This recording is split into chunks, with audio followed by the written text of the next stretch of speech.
You're listening to The Rich Life Revolution with me, Michelle Cooper. My mission is to empower you to step into your next level of wealthy. You'll hear all the deets, a little bit of inspiration, and real life takeaways so that you can create your own rich life revolution. Let's dig in. Hey everyone, I am so excited to talk to you guys today about this topic, which I absolutely love. We are going to be talking about cleaning up your shit, basically cleaning up your money. Okay. This is something that I am passionate about because not only do I have great success in my business helping clients do this, but this has been a game changer for me in my personal life and in my business. So welcome. This is episode 23 and I'm your host, Michelle Cooper. Let's dive in. So you might be wondering, what am I talking about when I reference cleaning up your money? And why do you need to do this? Like money comes in, it goes out. I don't know, there doesn't ever seem to be enough, or there's just enough, or, it's some kind of experience of like, I don't know, it just always seems to work out. Now, absolutely, that's a great belief. And I am one of you. I am preaching to the choir. I am like, yes, that's me. I am Michelle. Everything magically works out. However, what I have come to understand and know to my soul is that when we clean up our money, everything changes in our life. When your money is messy, your life is messy. When you are in financial chaos, you do not have the clarity that you need to make powerful decisions. You're most likely making reactionary decisions because you don't have the clarity, right? It's not your fault. Perhaps you haven't been set up for success in this part of your life or business, and you just need some support to figure this out. So that's what we're going to do today, because this does matter. An easy way to look at this is if you've ever watched the Marie Kondo Netflix show or the Home Edit show, you'll see these people, they come in like Marie Kondo or those two gals from the Home Edit. They come in, they organize your pantry, they organize a room.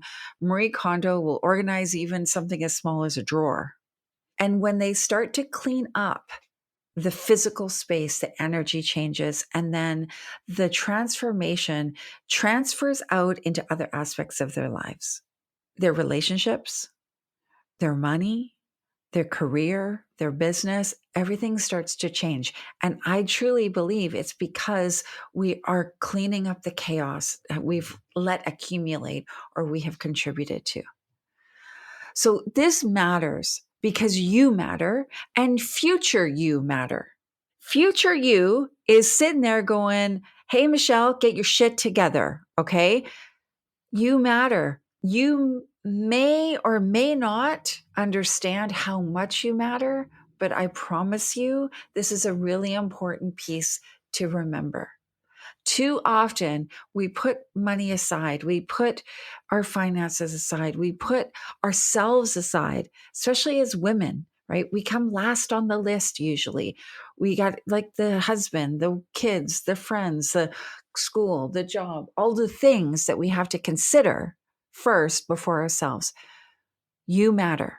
Okay, so I'm going to take a stand for you and let you know that I am holding up the you matter sign, okay? Because it's really, really important. Don't abdicate this responsibility in your life. A lot of times people will abdicate financial responsibility because they don't believe in their abilities around money. They don't believe in their capacity around money. They don't believe they have the skills to do the things with money that they think need to be done. This is often an old story that's running in your brain. It's a limiting belief. It comes from some conditioning or other experience, maybe as a child, and we need to clear that out. You matter. Future you matters. Your future matters. The future for your family and people that you care about matter. And it all starts now with this episode today, cleaning up your money. Okay. I'm going to make it really easy for you to take 4 steps. That's all we're going to do today. 4 steps, and you're going to be on the path to clean, neat, tidy money energy. Now, I know this because I was chaotic. Sometimes I still am. In all honesty and transparency, there's times where life gets so busy that I don't know how much is in the bank. I don't know. I don't have a firm grasp of all of my bills. There has been a time in the past year where I didn't know if we were going to make payroll. That is not easy to admit. That feels really irresponsible as a business owner. And the reason I didn't know is because I let things get messy. I let things get a bit chaotic. So I have a bookkeeper in my business, and she was churning over the numbers, but I wasn't looking at them. Because I wasn't looking at them, there were things that were not allocated correctly or bills that got missed. So even though it's my job to keep other people's money neat and tidy, mine was a bit of a shit show. I'm like the cobbler with no shoes. I'm not always like that, but there are times where I'm like the cobbler with no shoes. My money is messy. And it's usually a result of some other trigger that goes on in my life, some other situation that triggers me to feel inadequate, that triggers me to feel less than, unworthy. And then it shows up in the chaos of my money. Of course, I will tell you, and would tell myself, that I didn't have the time. I didn't have the time to look at it. I was so busy. I got all these things. Like, I'm a busy mom. I'm a busy sister. I'm a busy friend. I'm a dog mom. I've got a business. I'm a busy business owner. I'm a team leader. Like, I'm busy. I don't have time. But that's just what I tell myself. There's always time to do this, especially for me, because I have support. The fact is I was scared to look at it. I was scared about what that would mean about me and about my business. Or here's another one. This is for me and for several of my clients. I don't want to lower my vibe. It sounds ridiculous to say it out loud. At times, I felt like if I went into this part of my business, I didn't feel good about it, it'd be lowering my frequency, lowering my vibe, and then that would have like consequences, right? I wouldn't be showing up powerfully. I'd be down on myself. But to be honest, if I'm scared, my vibe is already lowered. So it's there anyways. I'm just covering it up with bravado. So let's not do that. So let's get into the how. First of all, step 1. Let's talk about the inflow of money. This is your income. So this doesn't matter if you're a business owner, if you're got a job, if you're a stay-at-home mom. What is the income? Let's get clear. Crystal clear. Now, how do you do this? You can write this out. I have a money journal. I'm a pen and paper kind of gal. So I have a money journal. I love it. I love writing notes in there. I love doing all the things in there. But I also use some tools, which I can share with you, some Google Docs, really easy to use, that help me do the calculations and stuff. So we get clear on the income. Now, this is how much revenue do we have in our business? If you're looking at this through the lens of your business, how much money do we take home personally, whether that's from a job or your business?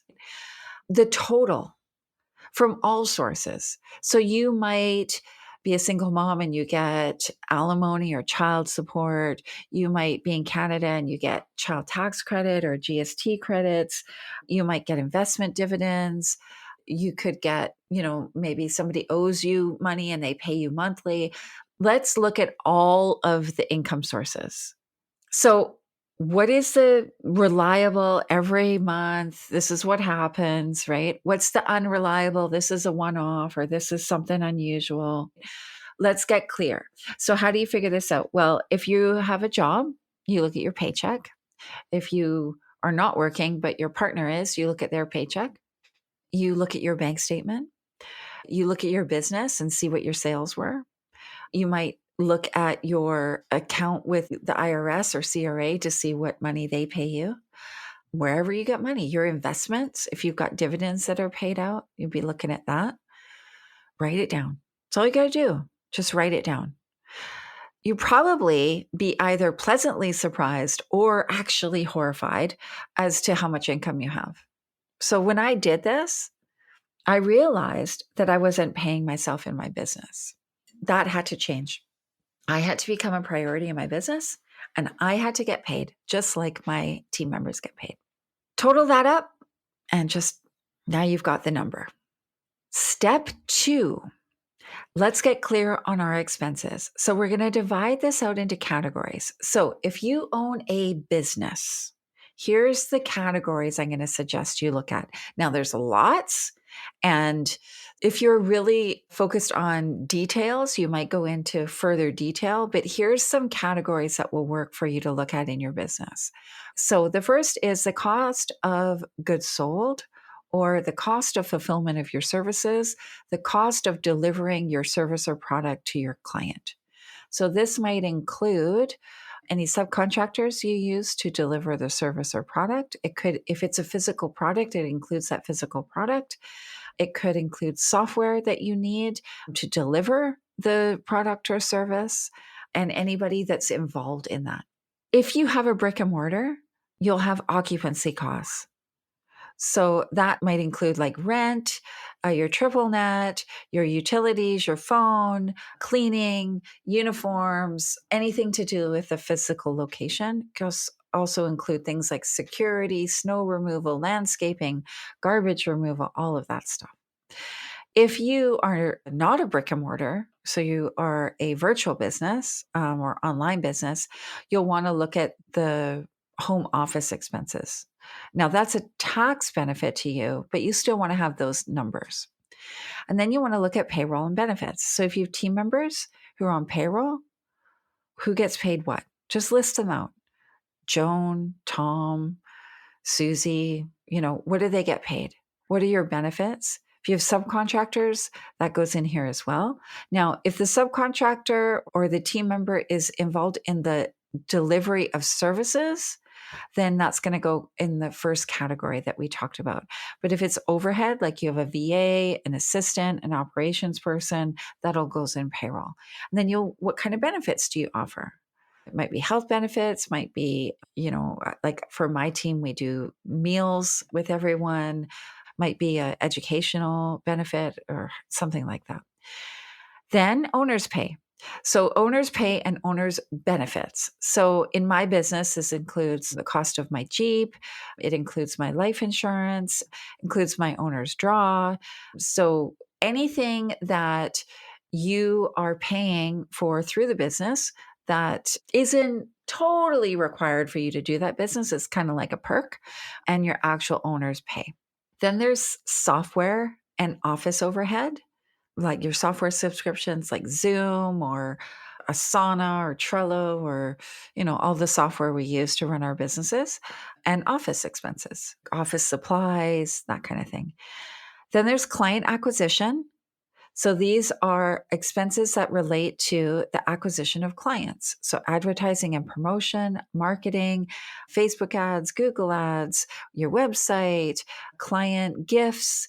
If you send cards out to clients or even people that you meet up with, like I use send out cards for that goes in there. If you run a podcast, if it's for client acquisition, that could go in there. Any activity that you do, client appreciation, anything like that. And then you'll have other overhead. What else is left? Taxes. What do you owe for taxes? Do you have any tax debt? Do you have installment payments you need to make? What is that? Debt. What is your debt? Now, you can list this out. And then home expenses. What are your home expenses? Your rent, your mortgage payment, your property taxes, your home insurance, your utilities. And then there's, your lifestyle, like your food, restaurants, might be health expenses like gym, any kind of, healthcare practitioner you use, your personal debt. So what is your personal debt? Again, I'll link the episode that talks about debt to this episode. And holidays, travel, the fun things that we want to do in life, and anything else that you got going on. So That's the expenses. All we want to do is look, what are these numbers? So, how do you do this? Well, for business stuff, if you've got bookkeeping services, like you have a bookkeeper, you would find this in your bookkeeping software under your income statement and your balance sheet. You could get your bookkeeper to gather this information from you and tell you what this is. I would look at the past 3 months because it's probably the most accurate information.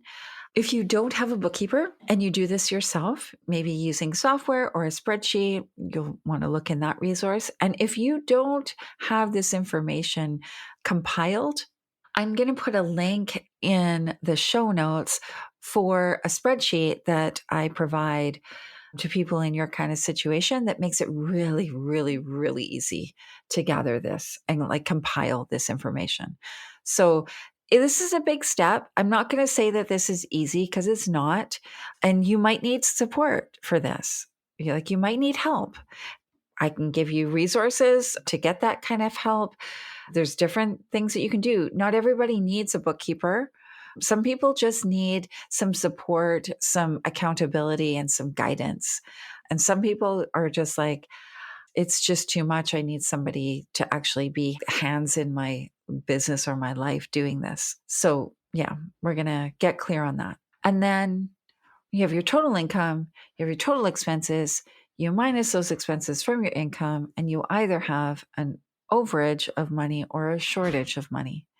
And if you have an overage, that money could go into savings or investments. And if you have a shortage, you could think about what you could do to make up that difference. Might be a different job, another job. Maybe you have a bunch of things around your house you could sell.